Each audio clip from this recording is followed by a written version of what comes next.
Permit वाटले जातात, किंबहुना महाराष्ट्रामध्ये तब्बल 14 लाख रिक्षाचे परवाने आजपर्यंत वाटप करण्यात आले होते। आणि त्यामुळे प्रामुख्याने एमएमआर क्षेत्रामध्ये किंवा राज्यातील काही शहरी भागांमध्ये वाहतूक कोंडी आणि पर्यावरणाचा ऱ्हास अशा प्रकारच्या अनेक तक्रारी प्राप्त झाल्या होत्या। अनेक लोकप्रतिनिधींनी माझ्याकडे या संदर्भात तक्रार केल्या होत्या। त्याचबरोबर आमचे रिक्षा संघटनांचे प्रतिनिधी आहेत, त्यांनी सुद्धा सातत्याने तक्रारी केल्या होत्या की रिक्षाचे परवाने सरसकट दिले असल्या कारणानं रिक्षा व्यावसायिकांच्या रोजीरोटीचा सुद्धा प्रश्न निर्माण झाला होता। जेवढा व्यवसाय आम्हाला हवा आहे तेवढा व्यवसाय मिळत नाही, तरी सुद्धा रिक्षाचे परवाने हे चालू ठेवलेले आहेत, ते ताबडतोब बंद करावेत। आणि त्यामुळे परिवहन खात्याचा मंत्री झाल्यानंतर मी नितीन गडकरी जे केंद्रीय वाहतूक मंत्री आहेत त्यांच्याकडे पाठपुरावा केला होता। मी काही महिन्यांपूर्वी केलेल्या पत्रव्यवहाराला 23 फेब्रुवारी रोजी केंद्रीय वाहतूक मंत्रालयाच्या सचिवांनी पत्र पाठवलं आणि ते अधिकार पूर्ण राज्य शासनाचे आणि परिवहन खात्याचे असल्याकारणाने तुम्ही अंतिम निर्णय घ्या असं सांगितलं। आणि त्यानुसार आज मंत्रालयामध्ये एक बैठक झाली आणि त्या बैठकीला आमचे आरटीओचे सगळे अधिकारी उपस्थित होते। ह्या बैठकीमध्ये आज असा निर्णय घेतला की आजपासूनच म्हणजे आम्ही आमच्या वेबसाईटवर आणि आमच्या ज्या 60 आरटीओ आहेत त्यांना सुद्धा सूचना केलेल्या आहेत, आजपासून रिक्षा परमिटला आम्ही स्थगिती दिलेली आहे।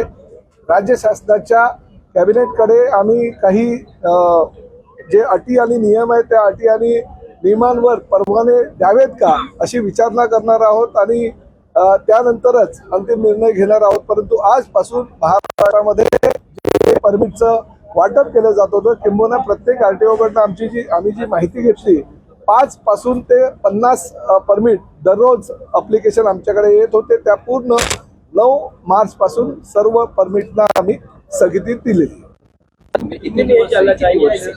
आणि आता प्रामुख्यानं 14 लाख परमिट दिले होते, तेवढ्या रिक्षा ह्या रस्त्यावर येत होत्या, वाहतूक कोंडी फार मोठ्या प्रमाणात होत होती, पर्यावरणाचा ऱ्हास होत होता आणि काही गुन्हेगारी प्रवृत्ती असलेल्या लोकांकडे सुद्धा ते परमिट गेले होते। किंवा काही ठिकाणी पोलिसांकडनं आम्हाला जी माहिती मिळाली ती प्रामुख्याने बांगलादेशातल्या काही घुसखोरांकडेही ते परमिट चुकीच्या पद्धतीने दिले गेले होते आणि त्यामुळे गुन्हेगारी प्रवृत्ती काही शहरी भागामध्ये वाढली होती। यामुळे ह्या सगळ्या तक्रारी आमच्याकडे आल्या होत्या आणि त्यामुळे आम्ही 6 महिन्यापासून पाठपुरावा करत होतो। आणि आता केंद्रीय मंत्रालयाकडनं आम्हाला जे सूचना आले त्या सूचनांचा आधार घेऊन आम्ही आजपासून त्याला स्थगिती दिलेली आहे।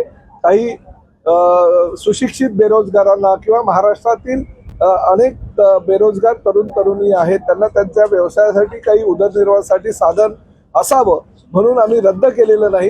कॅबिनेटकडे काही अटी व शर्ती घालून त्यांना परवानगी देण्यात यावी का असा प्रस्ताव आम्ही देतो आणि त्यानंतर आम्ही अंतिम निर्णय घेऊ। जे गुन्हेगार प्रवृत्तीचे जे लोक आहेत त्यांचे परवाने आपण रद्द करणार ते तर आम्ही रद्द करतोच। ते तर तक्रारी तशा प्राप्त झाल्या की आम्ही ताबडतोब त्या स्थानिक पातळीवर ते रद्द करतो। परंतु आजपासून रिक्षा टॅक्सीना जे परमिट खुले केले गेले होते ते पूर्णतः त्याला स्थगिती दिलेली। पॉलिटिकल प्रश्न विधान परिषदेच्या जागांवरून महाविकास आघाडीमध्ये रस्सीखेच पाहायला मिळते। तिघट म्हणते की जागा आमची, मात्र काँग्रेस येतात म्हणते की ही जागा आमची असली पाहिजे। त्यामध्ये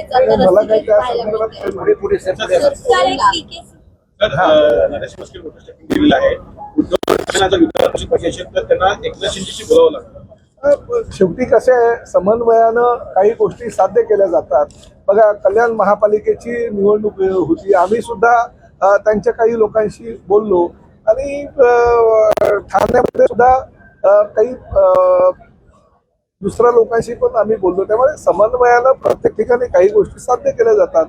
शेवटी पक्ष आहेत, कुठल्या पक्षाला कधी कुणाची गरज लागेल हे सांगता येत नाही आणि त्यामुळे मला असं वाटतं की समन्वयानं काहीतरी निर्णय जर होत असेल तर आमच्यासाठी चांगलं आहे। एकनाथ शिंदे साहेब आज राज्याचे मोठे नेते आहेत, 60 सदस्य संख्या त्यांच्या पक्षाच्या म्हणजे शिवसेना पक्षाची आहे आणि काही गोष्टींमध्ये जर त्यांच्याशी चर्चा करून पत्र पाडून घेता येत असेल तर चुकीचं काय।